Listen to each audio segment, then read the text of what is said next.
Bienvenidos, qué grato estar juntos una vez más. A quienes tienen la oportunidad de compartir con nosotros de una manera presencial, bienvenidos. Tráfico, distancias, en fin, y a todos ustedes a través de las redes sociales, de igual manera un abrazo de bienvenida y de una manera calurosa saludándoles para seguir compartiendo el libro de Hechos capítulo 6, para que puedas ir buscando en tu Biblia. Y de esta manera permitir al Señor conducirnos paso a paso en ese proceso formativo de ir creciendo en sabiduría, en conocimiento, en revelación, pero también en la práctica de la que emana del conocimiento y llevarlo a cabo. Hoy iniciamos nuestra reunión y hay una oración que necesitamos hacer por una chica llamada Sarabi que está hospitalizada a causa de quemaduras graves en su cuerpo. Y no podemos sustraernos de esta situación, así que acompáñame a hacer una oración, porque a veces nosotros creemos que la vida nos va bien, pero en un instante la vida cambia. En un momento todo cambia y después uno puede ser quien esté en esa posición. Y necesitas ser consciente que la empatía en la vida cristiana es imprescindible para orar por los que sufren.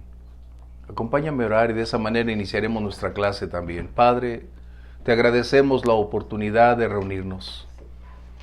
Reconocemos tu soberanía, tu gracia y tu amor sobre nosotros. Tú eres el Dios de oportunidades. Tú eres quien hace posible lo imposible. Y nos acercamos a ti con un corazón rendido, humilde, en el nombre precioso de tu amado Hijo Jesús. Porque necesitamos tu ayuda a favor de Sarabi, Señor. Hoy en el hospital, incomunicada, en un estado grave como lo declaran los doctores, y bajo un diagnóstico, Señor, de pronósticos reservados. Pero tú eres quien puede estar con ella el día de hoy. Hacerle saber que no está sola. Un encuentro contigo cambiará su presente, Señor, y volverá esos brazos de amor a experimentar. Solventa, ayuda y prepara a Sarabi, Señor, para continuar en este proceso que será desgastante sin lugar a dudas. Pero en ti tenemos nuestra confianza y fortaleza. Señor, gracias por tu paz. Gracias porque podemos descansar sabiendo que nuestro presente y mañana está en tus manos. Bendice también nuestra clase, Señor, y permítenos el día de hoy crecer y de esta manera producirse el milagro de llevarnos de gloria en gloria, de revelación en revelación en Cristo Jesús. Amén. Bien. El libro de los Hechos nos tiene cosas tan reservadas porque no solamente habla de la vida de enseñanza, de revelación, de la Escritura, sino que también nos conduce cómo puede ser factible esa armonía entre conocimiento y práctica, entre acciones y el respaldo de Dios. Cómo vivir una vida ascendente, una vida cristiana con tanto impacto. Es lo que la Biblia nos muestra para nosotros continuar y permitir que el Espíritu Santo siga escribiendo el libro de los Hechos en nosotros y a través de nosotros. Vamos a leer el verso 8 y es hasta el final que tenemos verso 15, pero permíteme leer estos primeros 3 versos donde encontramos una vez más el nombre de alguien que se convierte en una figura momentánea, pero con un enorme poder de impacto, con una gran cantidad de evidencias de cómo la vida cristiana puede alcanzar una madurez, un crecimiento, una extensión, y de esta manera propiciar a otros conocer quién es Dios. Encontramos un hombre llamado Esteban que no solamente propició en su entorno, sino aún alteró los planes de otros para venir a conocer la gracia de Dios. Dice de esta manera, y Esteban, verso 8, lleno de gracia y de poder, hacía grandes prodigios y señales entre el pueblo. Entonces se levantaron unos de la sinagoga llamada de los libertos y de los de Cirene, de Alejandría, de Cilicia y de Asia, disputando con Esteban. Pero no podían resistir, subraya, a la sabiduría y al espíritu con que hablaba. Pareciera ser que estos versículos del 8 al 15 solo tienen una breve descripción de un evento. Quizás a una simple lectura superficial encontraríamos como un poco repetitivo lo que acontece. Pero cuando tienes la oportunidad de introducirte, de estudiarlo y analizarlo bajo la dirección de Dios, te puedes percatar entonces que hay una enorme trascendencia en lo que sucede con Esteban y lo que puede suceder en cada uno de aquellos que caminemos con Dios de la misma manera. Esteban, recuerda, había sido elegido para ser uno de los 7 que estarían sirviendo las mesas. ¡Qué incongruencia! Elegidos para un servicio mínimo y resulta que tenían una enorme capacidad, un enorme poder para cambiar su entorno y moverse a otras alturas muy independientemente de la función a la cual los habían asignado. Y esto es algo que necesito reiterarte. La vida cristiana es un proceso de constante crecimiento. Necesitamos darnos cuenta que el estancamiento es nuestro peor adversario. No podemos decir, ya lo sé, lo tengo, voy en camino. No, el punto es que ese proceso de revelación, de conocimiento y trasladarlo a la práctica bajo la llenura del Espíritu Santo nos proporcionará una vida plena, una vida donde el Espíritu dirija, conduzca y nos mueva a hacer aquellas cosas que Dios está esperando realizar. Esteban es un modelo a seguir en relación con no conformarse con simplemente tener algo. Esteban nunca buscó sobresalir, simplemente quiso ser lo que Dios había destinado para ser él. Y ese es el punto. La madurez en la vida cristiana no es el resultado solo de años. Hay muchos creyentes que tienen tantos años en la iglesia y aún no han logrado alcanzar ese nivel, esa estatura. Y hay otros que tienen poco tiempo en la vida cristiana y han superado debido a su facilidad de comprensión y de poner en práctica lo que conocen y han logrado llegar a un punto donde dices, hay madurez. Así que la meta de la vida cristiana es madurez. Y hablando de madurez, no simplemente estamos hablando de años, recordemos, estamos hablando de esa plenitud, de esa llenura para vivir acorde a la función y al llamado que Dios nos ha dado. Bien, ¿qué está sucediendo? Lucas es muy descriptivo al decirnos algo acerca de Esteban. ¿Quién era este hombre? ¿De dónde surgió? ¿Qué hizo que lo hizo diferente? Aquí encontramos en este verso 8 tres aspectos que previamente no habían sido declarados en los versos anteriores cuando fueron elegidos. Esto nos dice entonces que hay un desarrollo progresivo en la vida de cristiana. Lucas no lo define como en los versos 3 y 5. Ahora agrega una serie de características que son muy contundentes. Nos pudiéramos quedar con llenos del Espíritu, nos pudiéramos quedar con fe, con buen testimonio. Pero ahora Lucas agrega algo lleno de gracia y poder. ¿Y qué se deriva de la gracia y del poder? Los milagros y las maravillas. Qué historia tan impactante. Un hombre que su nombre es Esteban, en griego es Estéfanos, como esa loción que existe para hombres, Estéfanos, significa corona, corona del vencedor, eso significa Estéfanos, o Esteban, ¿verdad? No este banquero, no, Esteban, en griego, Estéfanos, y eso es algo que nosotros debemos tener.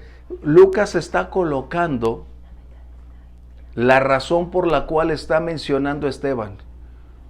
por un carácter desarrollado, por una fe sólida, por un decidido servicio de compromiso para caminar con Dios y vivir por un orden de prioridades, no bajo las condiciones o circunstancias. Esteban decide vivir acorde al llamado y sobre todo toma las prioridades como la pauta a determinar su presente y su mañana. No se mueve por necesidades, fue llamado a suplir las necesidades, ¿recuerdan? Fue él llamado, al igual que con Felipe y otros, para servir las mesas. ¿Cuál es el propósito? Superar, solventar y proveer para las necesidades de las viudas que estaban ahí. Pero no se conformó a un aspecto de solamente hacer algo, aunque lo hizo con gozo y con alegría, pero él determinó ir más allá. Él no se conformó con un solo ámbito de llamado. Él tenía algo que nosotros necesitamos volver a reiterar: la llenura del Espíritu Santo. Esa es la gran diferencia que hizo posible esta situación. Aquí la palabra gracia no está directamente ligada a salvación, que es en ocasiones tenemos solo una referencia y decimos, bueno, por gracia soy salvos. Es verdad, y es lo mejor que nos puede pasar. Pero la gracia no solo se circunscribe a un solo aspecto de la vida cristiana. Esa es la razón por la cual tenemos que crecer en conocimiento, en madurez. Aquí está mencionando que la gracia tiene un ilimitado poder para el servicio. Por eso cuando Pablo decía, Señor, ayúdame, la divina respuesta fue, tranquilo, Pablo, porque en la gracia estaba todo el respaldo que necesitaba. Que le dijo, bástate mi gracia, porque mi poder se perfecciona en tu debilidad. Y es que tenemos que entender que gracia no solo es una revelación de salvación. La gracia es activar el ilimitado poder de Dios a favor de aquellos que pueden caminar en armonía con la voluntad del Señor. Y esa gracia sigue disponible, no se ha limitado, no se ha estancado, ni permaneció en el ayer. Continúa vigente esa gracia. Es como si dijeras, ya Dios no va a salvar porque la gracia fue para el tiempo de los discípulos. No, Dios continúa su programa, su plan, su propósito a lo largo de los siglos, incluye todos estos recursos a nuestra disposición. ¿Sí? En el capítulo 4, verso 33, si lo tenemos, de este libro de los Hechos, Lucas está interesado en colocar estas palabras no para conocer a un hombre milagroso, no para exaltar un ministerio que la gente vaya a buscar milagros, no. Lucas está interesado en que los creyentes se den cuenta que la esencia y razón de los milagros es el resultado de ser llenos del Espíritu Santo. 4:33, por favor. Y con gran poder los apóstoles daban testimonio de la resurrección del Señor Jesús, y abundante gracia era sobre todos ellos. ¿Qué dice? Abundante gracia. A veces nosotros no oramos por gracia. No oramos por gracia. Nos limitamos porque no alcanzamos a entender que gracia es igual a los ilimitados recursos de Dios, sea en amor, en salvación, en poder, en recursos, si nosotros oramos por gracia. ¿Cuántas veces hemos orado por gracia? Señor, tu gracia sea suficiente para mí. Que tu gracia, Señor, me preceda. Tu gracia me equipe para servirte, Señor. Es algo que nosotros necesitamos entender. ¿Por qué? Porque las obras que está enfatizando Lucas está colocando de manifiesto que son de la misma naturaleza que el mismo Señor Jesús realizó en su ministerio terrenal. Y al concederles o derivarles ese poder a los discípulos, ellos hicieron las mismas obras de la misma naturaleza que aquel a quien les había conferido esa autoridad y poder. Es a lo que somos llamados. Jesús había dicho, porque mayores cosas harán. Y nosotros hoy nos hemos sustraído por diversos motivos, pero creo que el mayor de ellos es desconocer que esa gracia continúa en esa misma intensidad de operaciones para quienes estén dispuestos a ir adelante. Y tenemos comentarios, antes de entrar a otra parte, comentarios. Así que podemos decir, Señor, llénanos de gracia, que tu gracia sea sobre nosotros, porque tenemos que descubrir que hay aspectos dentro de la vida cristiana que no hemos analizado y profundizado para extraer las riquezas que están ahí. Tu gracia sea suficiente para mí. Y la pregunta entonces es, ¿cómo surgieron esos milagros en la vida de Esteban? ¿Qué propició? ¿Cuál fue el detonante para propiciar estas acciones?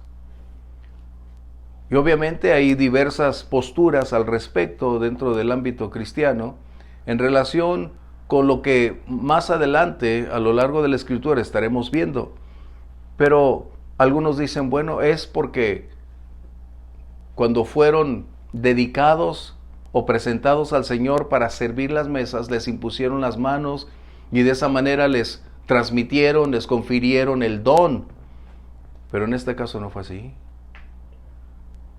Tampoco fue debido al llamado para servir.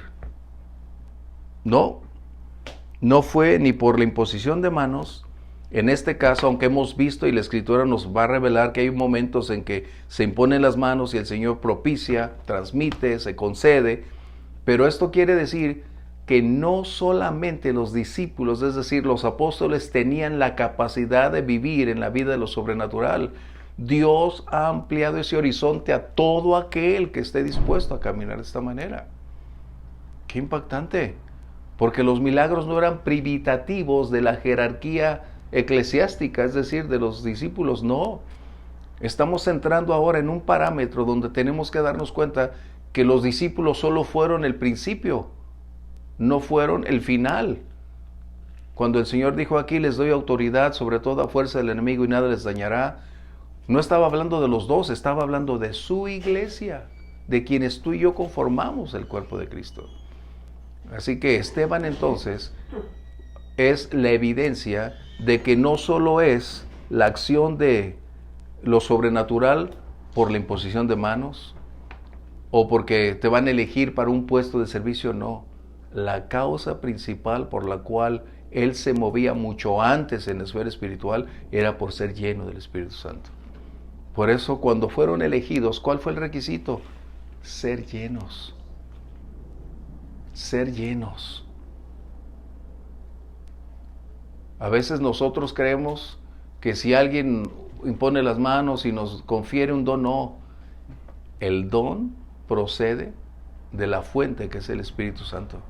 Y puede utilizar un medio como es un servidor, un ministro, o puede ser de la manera como Él lo eligió en Esteban.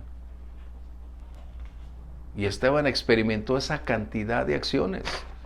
Y esa es una gran lección para ti y para mí. Primero, no era ese ministerio de milagros solo y exclusivo de la jerarquía eclesiástica. Eso tenemos que subrayarlo porque esa es una de las más peligrosas doctrinas que tenemos en la iglesia actualmente. Porque nos roba la oportunidad de orar, nos roba la oportunidad de experimentar la vida sobrenatural, limita nuestra vida espiritual por someternos simplemente a una postura de hombres, mas no es la divina. Otro aspecto tenemos que darnos cuenta es que todo creyente es llamado a vivir en esa esfera. Todo creyente tiene acceso, debería tener acceso por su deseo, por su hambre y su sed y conocimiento de la palabra a anhelar los dones, como Pablo posteriormente lo establece en Corintios. Anhelad los dones. ¿Por qué lo diría? Porque había un conformismo espiritual. Porque un estancamiento espiritual paraliza a la iglesia. Y es lo que estamos viviendo. Mientras no se enseñe, como hoy tú y yo tenemos este acceso para estar descubriendo los tesoros que están ahí, que son para ti y para mí el día de hoy, entonces solamente tendríamos un libro de historia. no habría una vivencia, una expectativa, un anhelo de algo actualmente. ¿Comentarios?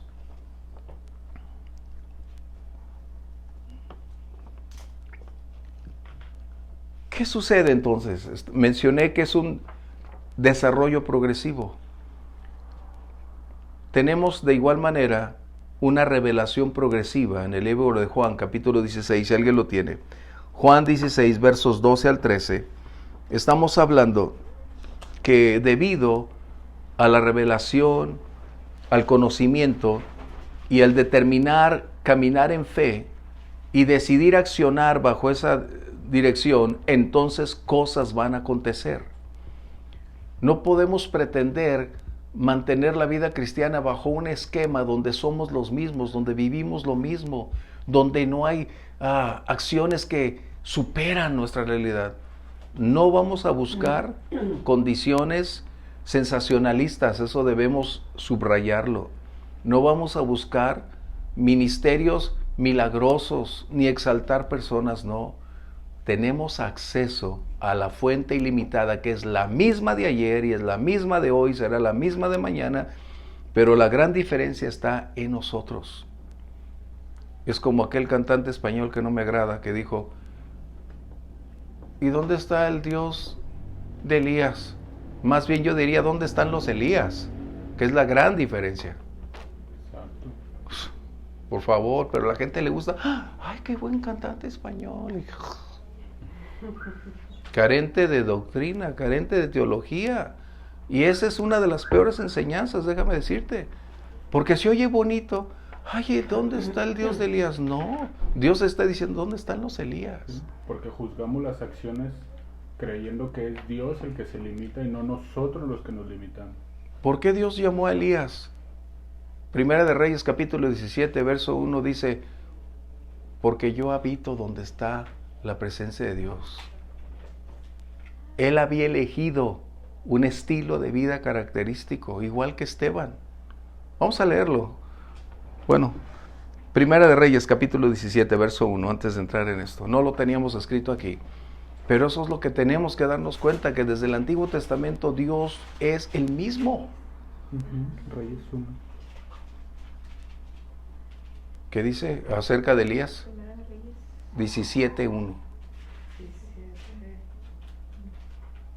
Entonces Elías Tisbita, era de los moradores de Galaad, dijo a Cabán, vive Jehová Dios de Israel, en cuya presencia estoy, que no habrá lluvia ni rocío en estos años, sino por mi palabra.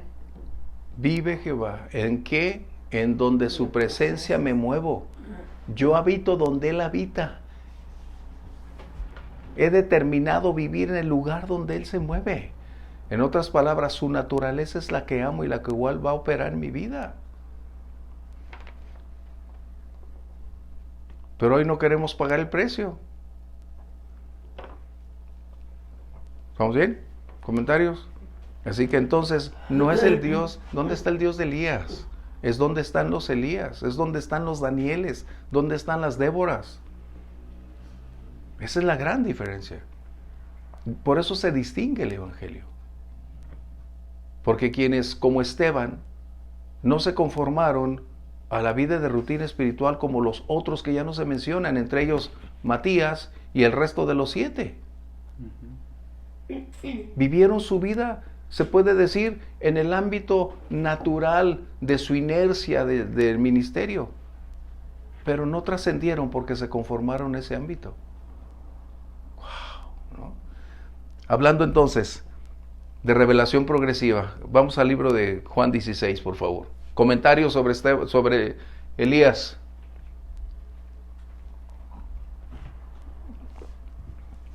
Elías descubrió que la fuente de poder no estaba en libros, en personas, ni en prácticas, sino en su relación y comunión con Dios.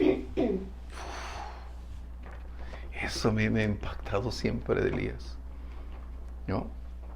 ¿Comentarios de Elías? ¿Todo bien? Todo bien. Vamos a Juan, por favor, 16. Aún tengo muchas cosas que deciros, pero ahora no las podéis Subrayen esa frase, tengo muchas cosas, es decir, hay una enorme cantidad de cosas que vendrán, pero en este momento, ¿qué dice? No las puedes sobrellevar. No las pueden, o sea, dicho de otra manera, en claro español, en este momento su capacidad no les permite tener un acceso, un entendimiento mayúsculo. Vamos No adelante. están preparados para esa conversación. Exactamente. Pero cuando venga el Espíritu de verdad, Él los guiará a toda la verdad, porque no hablará por su propia cuenta, sino que hablará todo lo que oyere y os hará saber las cosas que habrán de venir. Él me glorificará porque tomará de lo mío y os lo hará saber. Todo lo que tiene el Padre es mío, por eso dije que tomará de lo mío y os lo hará saber.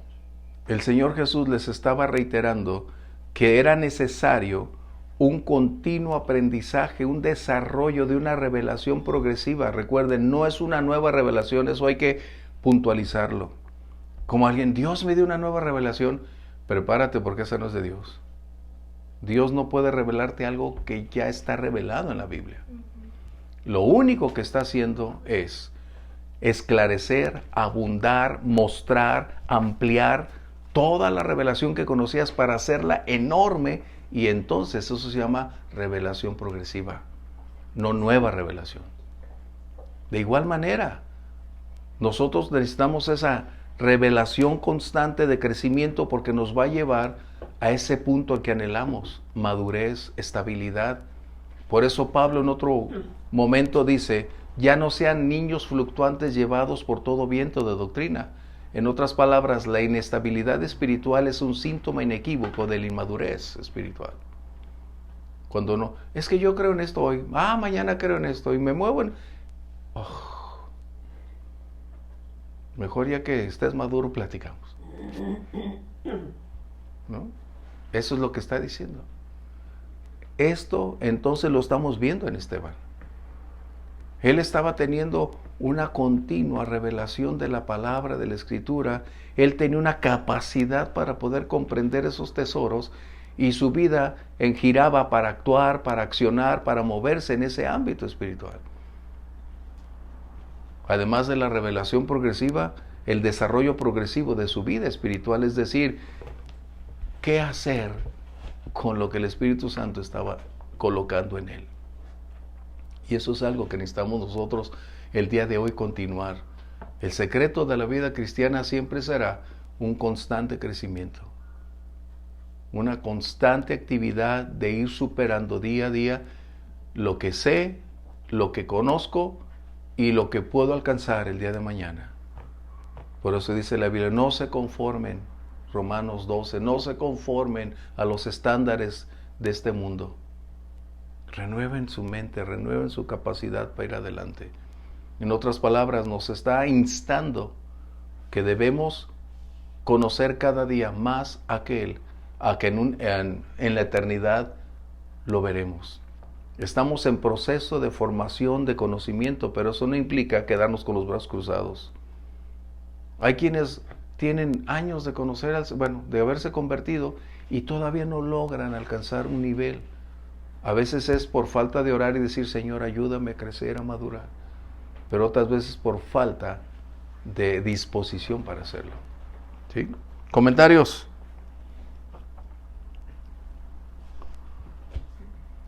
¿Vamos bien? Y hay otro punto muy importante que necesitamos subrayar. La posición conferida no determina la llenura del Espíritu Santo ni la unción para hacer la obra. Muchos pueden ser llamados a puestos altos de liderazgo, pero eso no implica que el Espíritu Santo va a llegar y hacerlo. La llenura es la prioridad antes que esto. Dios equipa a quien llama, pero nosotros determinamos cuánta medida Él puede hacer, depositar y colocar en nosotros. Jesús dijo una de las cosas más claras, más sencillas, pero a la vez demasiado profundas. Si me aman, guarden mi palabra. El que permanece en mí. Ese es el secreto. Permanecer no es simplemente quedar. Está hablando de una constante relación, de una permanente comunión, donde puedes conocer cada vez más y más a quien tienes cerca. Eso es en la vida secular también. Como dicen, ¿quieres conocer a Andrés? ¿verdad? ¿Cómo puedes conocer a Dios? Invierte tiempo con Él. Y esto entonces será importante. Así que entonces la posición no determina, no define la llenura. Porque a veces dices, vamos a ser colocados en una posición, por ejemplo, de diácono en la iglesia. Eso no quiere decir que automáticamente viene el Espíritu Santo y trae la llenura, no. Porque eso es algo personal. Decisión personal. Por eso la elección, ¿cuál fue? ¿Recuerdan? Verso 3. Hombres que tengan buen testimonio, que sean llenos. Fíjense bien.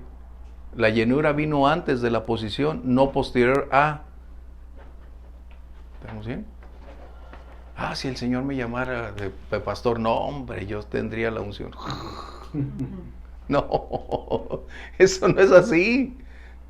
Por el contrario, sin el llamado menos se podrá hacer esa labor. ¿Sí?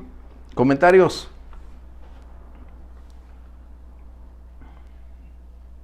¿Todo está bien? Luego al rato, pastor, ¿usted dijo esto? No hay dudas, preguntas. Pareciera que Esteban no nos iba a enseñar nada, ¿verdad? Como que está... No. Tenemos que darnos cuenta, hay una gran cantidad de revelación en estas cosas. Bien, debemos reconocer entonces una realidad a la cual el día de hoy todavía continúa. Antes de concluir el tema de Esteban, él no fue el único después de los 12. Él fue la evidencia que fuera del círculo de los 12 habría una ilimitada cantidad de mujeres y de hombres viviendo en ese ámbito de lo sobrenatural.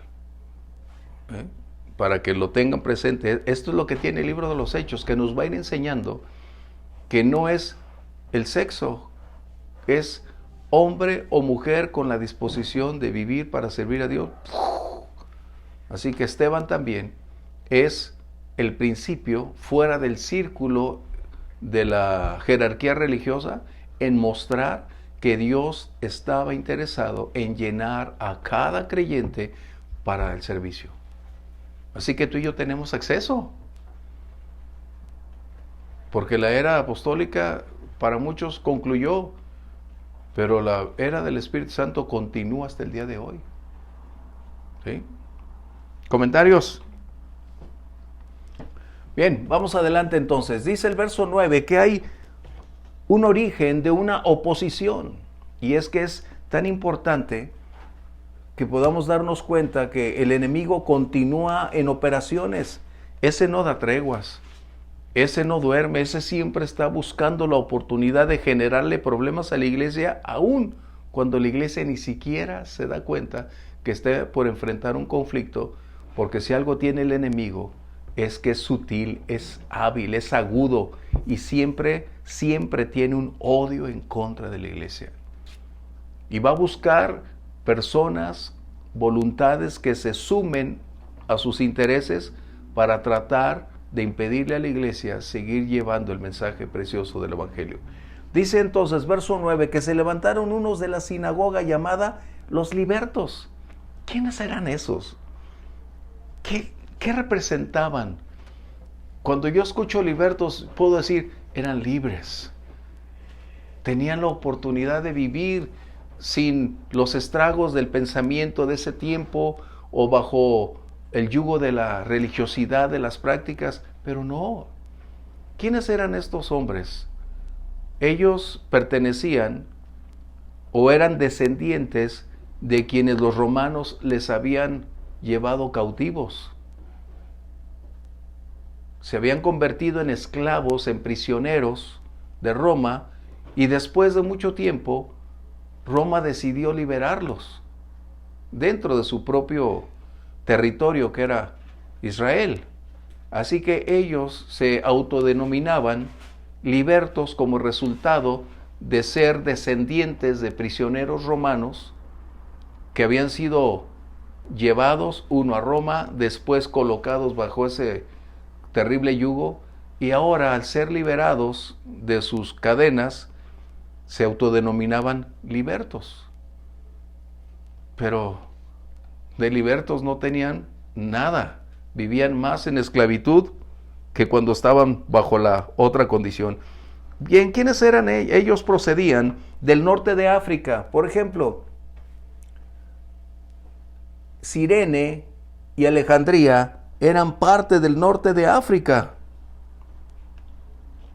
Qué importante, ¿no? Cirene y Alejandría. Como de Asia Menor, Cilicia y de Asia. Estos hombres, sin lugar a dudas, tenían una gran condición en común.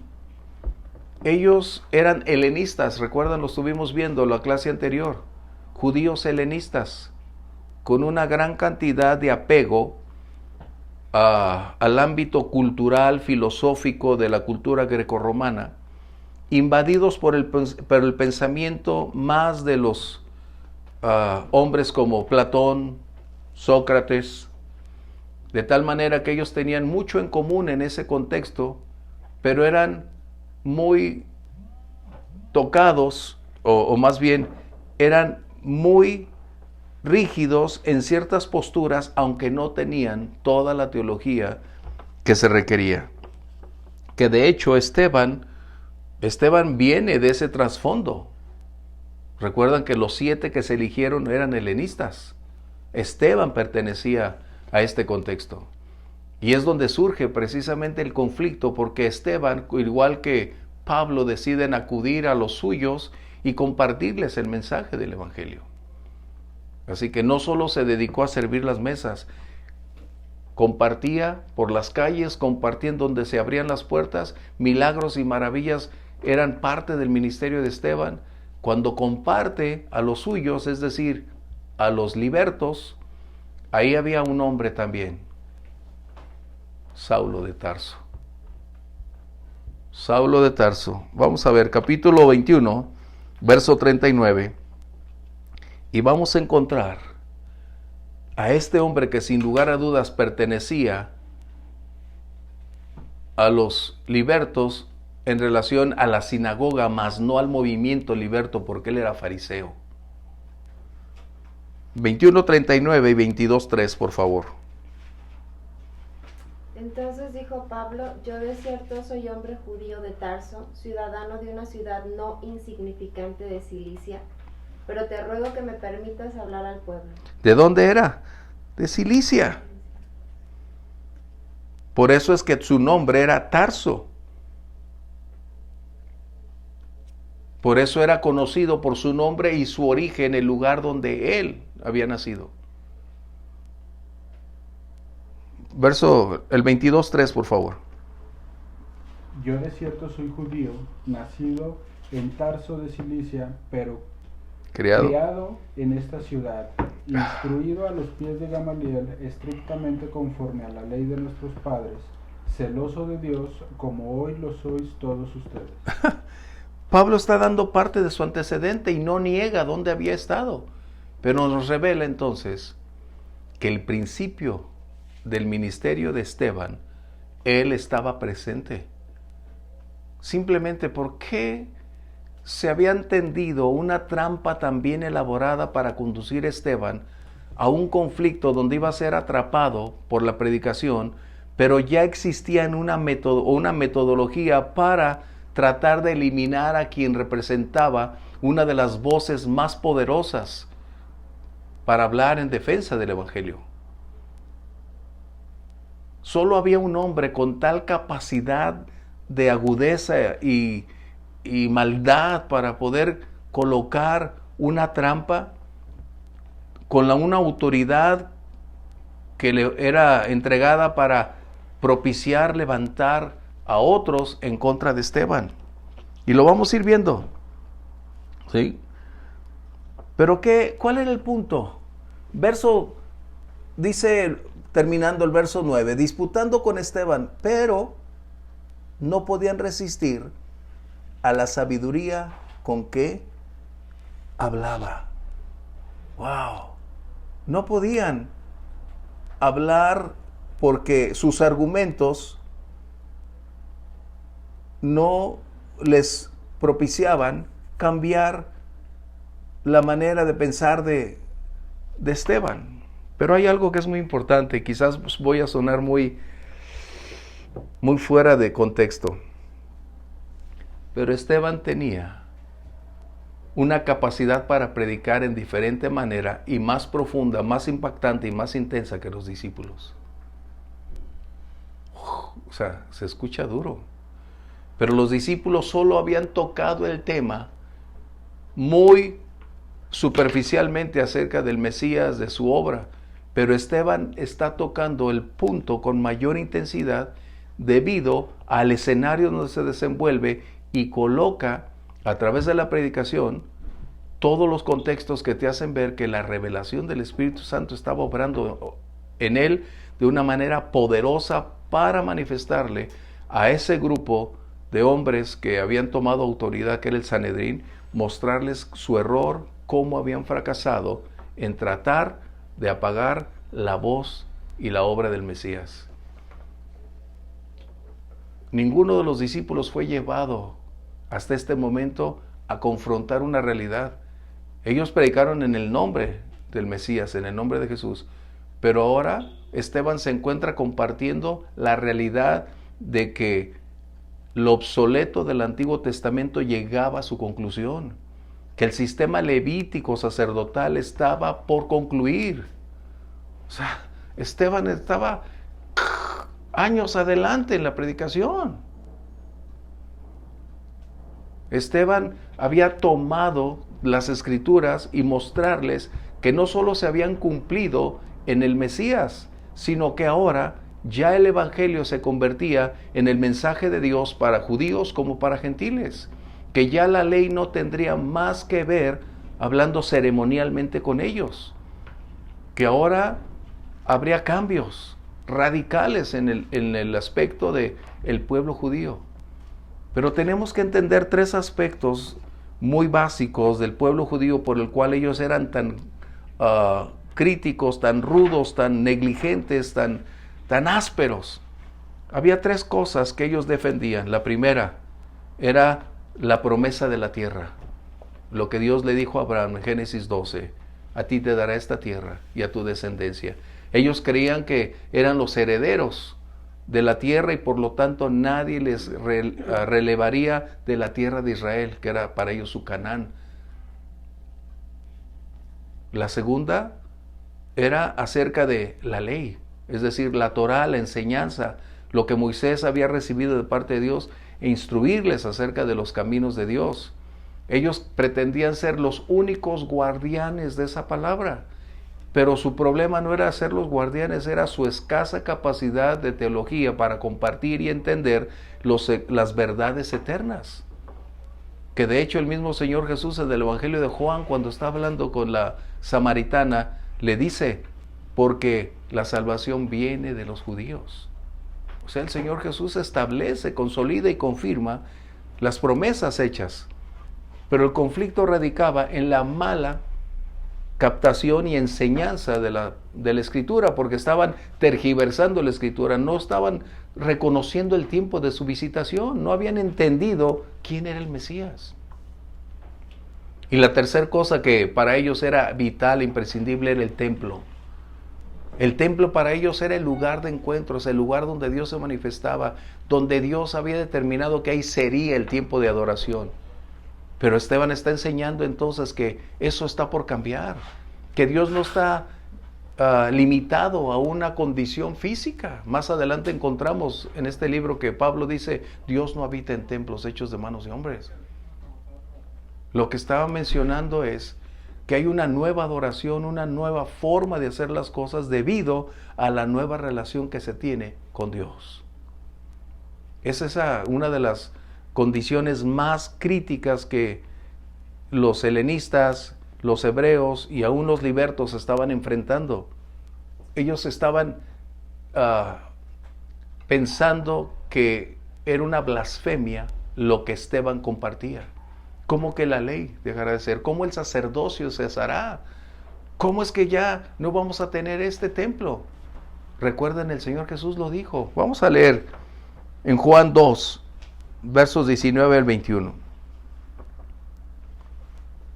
Jesús lo había declarado anticipadamente. Por eso mencioné que Esteban está tratando temas tan impactantes, superior a su tiempo, a su momento. Él se convierte en el primer defensor del Evangelio. Es decir, una persona que nosotros llamamos hoy, hablando de apologética, eso significa en defensa de la fe, apologética. Y él se convierte en el precursor, en el iniciador de la defensa de la fe. Esteban era, por llamarlo de una manera muy cotidianamente, un hombre fuera de serie. Estaba en otro punto, ¿sí? Juan 2, 19 al 21, por favor. Respondió Jesús y les dijo: destruid este templo y en 3 días lo levantaré. Dijeron luego los judíos: en 46 años fue edificado este templo, y tú en 3 días lo levantarás. Mas él hablaba del templo de su cuerpo. Jesús había confrontado a esa misma generación, cosa que no habían hecho los discípulos. Ellos habían tratado otra condición acerca del Mesías. Pero Esteban había entendido perfectamente las Escrituras y ahora estaba anunciando que el plan y el propósito de Dios no solo se había cumplido en Jesús como Mesías, sino que ahora venía la era de la gracia, de la libertad, donde judíos y gentiles adorarían en el mismo lugar, donde ya no habría limitantes religiosas, liturgias, sacrificios, porque en la cruz del Calvario se había cumplido el sacrificio. Así que para los judíos, al escuchar a Esteban, representaba una blasfemia. Era inaceptable que ellos pudieran recibir que el templo sería destruido. Era su lugar que Dios les había dado. Y finalmente lo vemos. La historia dice en el año 70, Tito Vespasiano, el general romano, destruye el templo y hasta el día de hoy ya no hay. Cesaron los sacrificios, cesó todo, como una realidad de lo que Esteban había estado compartiendo, de lo que Jesús había enseñado. ¿Qué quiere decir esto? Que hay otros dones que necesitamos resaltar. Dice aquí que no podían resistir a la sabiduría y al espíritu con que hablaba. Los dones continúan en operación. No eran privitativos de los discípulos. Volvemos al punto. ¿No? Jesús había declarado, voy a dar 2 escrituras, Lucas 12:12 y otro Lucas 21:15, por favor. Estos dones continúan vigentes, en constante operación.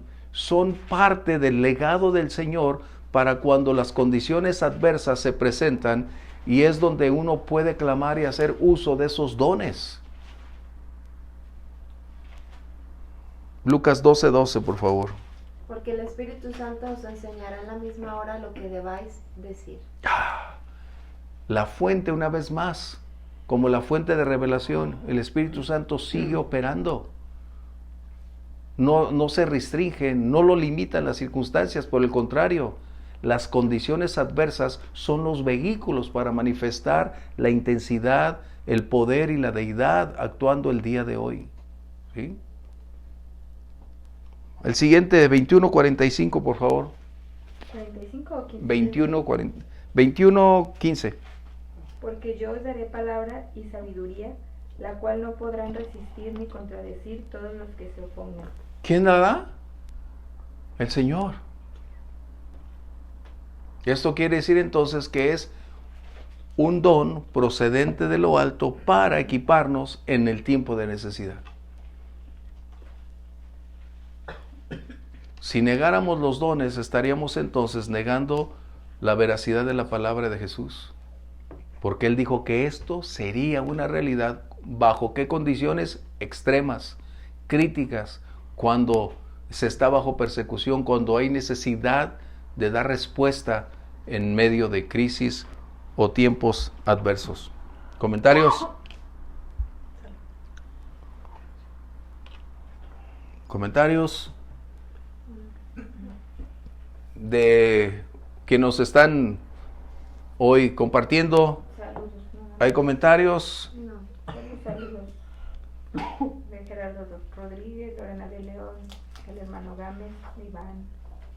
Wow. Vero nos está viendo. Qué excelente. Gusto saludarlos, hermanos.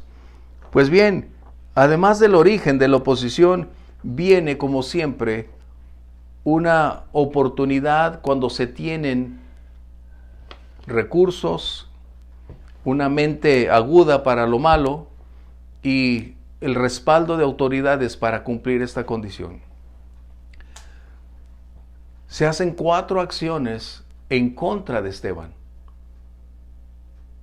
4 acciones que solo hacen o revelan que había una mente maestra detrás de todo esto.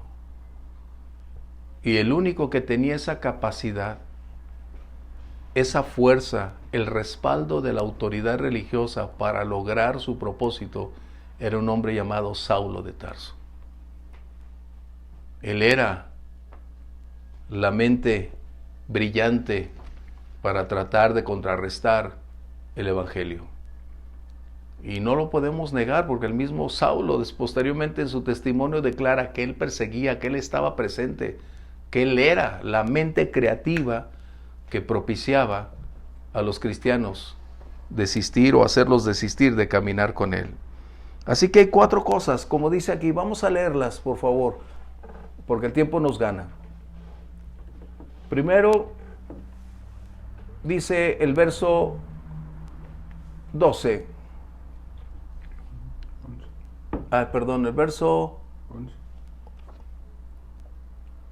El verso 11 dice que sobornaron. En otras palabras, ellos determinaron persuadir a personas de una manera no grata, no sabemos si bajo finanzas, amenazas, pero persuadieron a otros con el propósito de mentir acerca de lo que Esteban estaba predicando. Recuerden, Esteban no estaba predicando blasfemias. Ellos tomaron las palabras como una blasfemia. ¿Sí? Vamos a ver 2 cosas. Éxodo 22, 28 y Levítico 24, 11 al 16 habla acerca de la blasfemia. Y recuerden, esto nada tiene que ver con el ámbito civil legal, porque el derecho romano permitía defensa, pero como ellos no eran romanos en el contexto real, estaban guiándose por las leyes del templo. Éxodo 22, 28, por favor. No injuriarás a los jueces ni maldeciréis al príncipe de tu pueblo. Eso es hablando de blasfemia. Eso es algo que tiene que ver directamente. No le dirás algo contrario, ni lo accionarás físicamente en su contra, lo que está diciendo. Y en Levítico 24 tenemos un hecho acerca de qué sucede con la blasfemia, cómo se debería tratar, qué debería hacerse. Porque las personas cuando quieren elegir la ley, ellos deberían darse cuenta que estarán eligiendo una serie de contradicciones que lejos de darles libertad los hace más esclavos que nunca. Porque la ley no solo son los 10 mandamientos, son más de 600 condicionantes acerca de cómo vivir vidas religiosas. Y entre ellas está esta. Está un poco largo, pero vamos a resumirlo por cuestiones de tiempo. Dice que un hombre blasfemo. Y al momento no sabían qué hacer, puesto que eran apenas los inicios de la ley. En otras palabras, no se tenía la experiencia de cómo debería ser la metodología para enfrentar un juicio o a una persona bajo esta condición, y tuvieron que esperar el tiempo para pedir a Dios dirección. Y el Señor dice, apártenlo, pero ahora que viene la respuesta, ¿qué debe ser? Asesinado. ¿Sí? ¿Así dice? Sí. ¿Sí? ¿O estoy viendo mal? No, sí.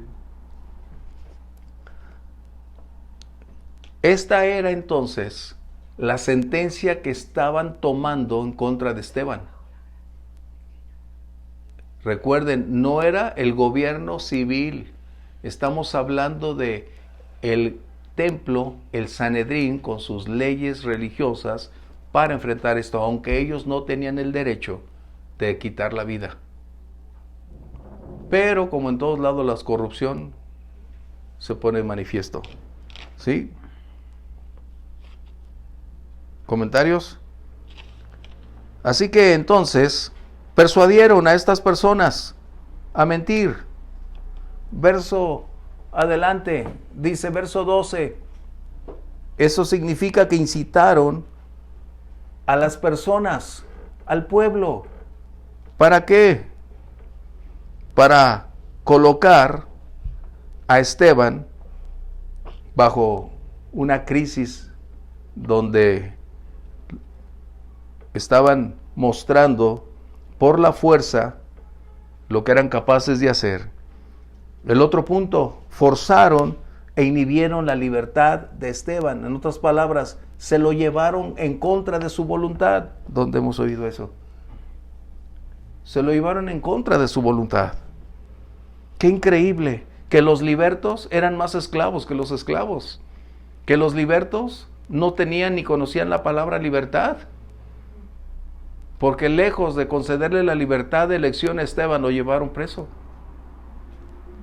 Y el otro punto que tenemos aquí es que dice,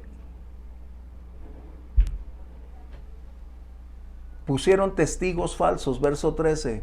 En otras palabras, fabricaron una serie de testigos para cambiar las palabras y darle un sentido diferente. No podemos negar que Esteban se refirió a que el templo sería derribado, pero no era el énfasis, la directriz ni el mensaje.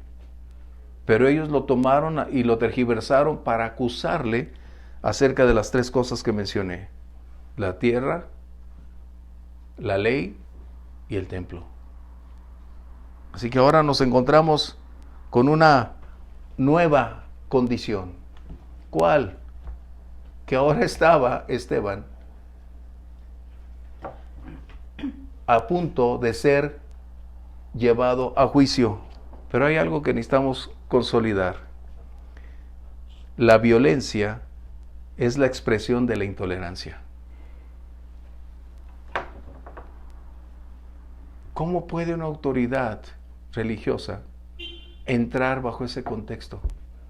Por su incapacidad, por no tener los argumentos, por ser superada, porque el Evangelio es el mensaje de Dios por encima de las capacidades de las personas.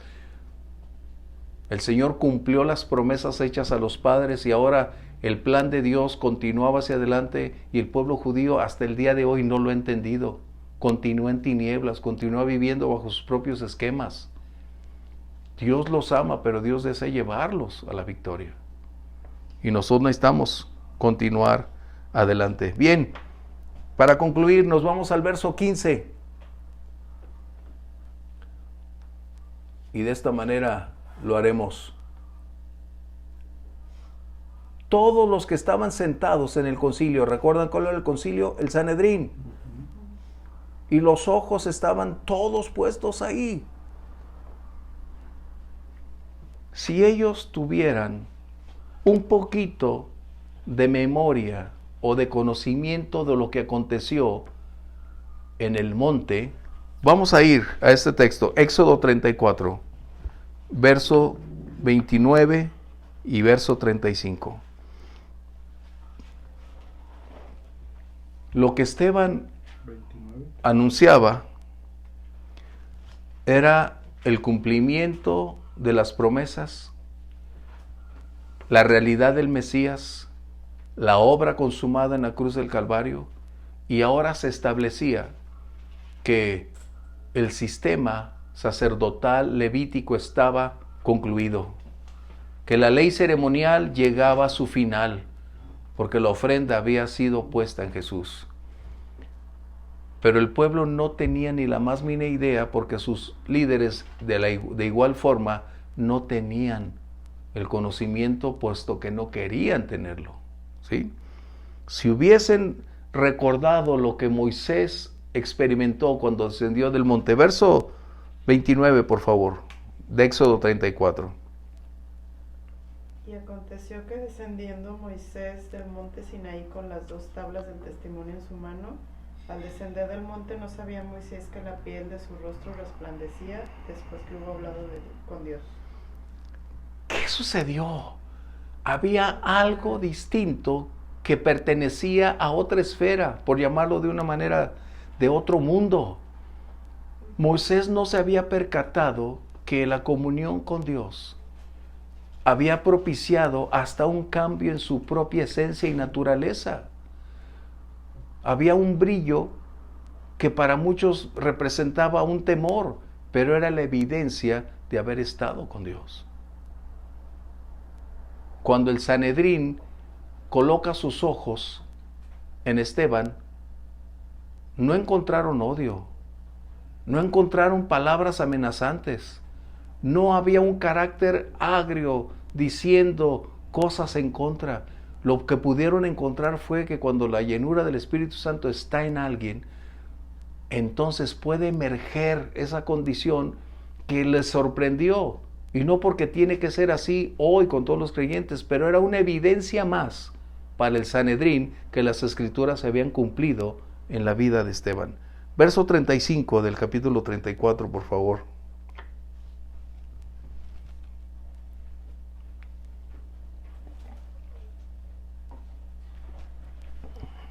Y al mirar los hijos de Israel el rostro de Moisés, veían que la piel de su rostro era resplandeciente. Y volvía Moisés a poner el velo sobre su rostro hasta que entraba a hablar con Dios. En otras palabras, Moisés se percató que había algo distinto en su vida, en su rostro, en su naturaleza, en su anatomía. Y fue necesario entonces colocar una cobertura, no por él, sino por las personas a su alrededor.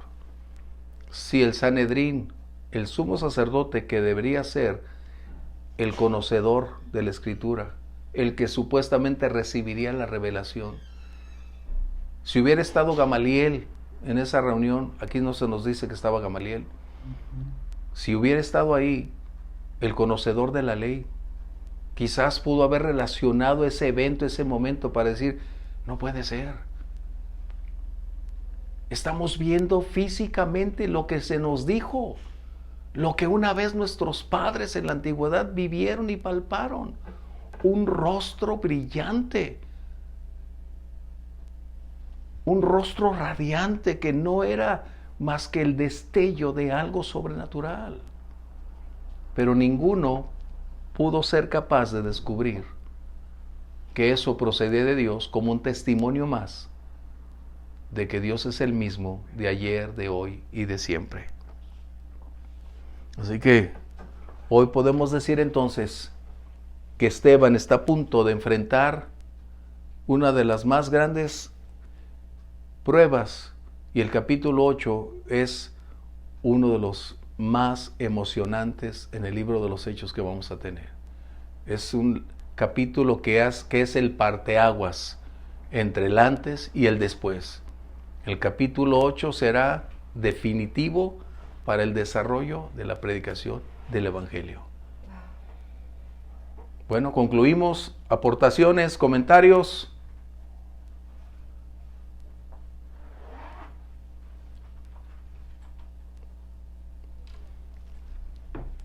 Bien, pues gracias a Dios por la oportunidad de estar juntos, de introducirnos en algo que estamos tratando con la ayuda del Señor, de profundizar, conocer, y el Señor nos permita que vivamos en esa plenitud. No nos conformemos, no crucemos los brazos, no pensemos que hemos llegado y lo tenemos ya hasta el día de hoy, no. Nunca será suficiente. Siempre Dios tiene más. Dios se reserva lo mejor para cada día mayor. Vamos a dar gracias y concluiremos nuestra clase. Padre, te damos gracias. Agradecidos por enseñarnos que hay una revelación progresiva, un desarrollo en la vida espiritual progresivo, ascendente e ilimitado. Tú abres las puertas y nos bendices. Y cuánto deseamos formar parte de ese ejército de mujeres y hombres, día a día preparándose en la fe, conociéndote más profundamente y caminar en ese ámbito del servicio con el poder, la llenura del Espíritu Santo, Señor, para serte fieles. Ayúdanos, Dios, para que nuestra vida cotidiana, en el lugar donde tú nos llevas, ahí levantemos la bandera del Evangelio y anunciemos a quién servimos y pertenecemos, y tu bendición, tu respaldo y amoroso cuidado continúen sobre nosotros, en Cristo Jesús. Amén. Bendiciones, Dios los bendiga, estaremos en contacto.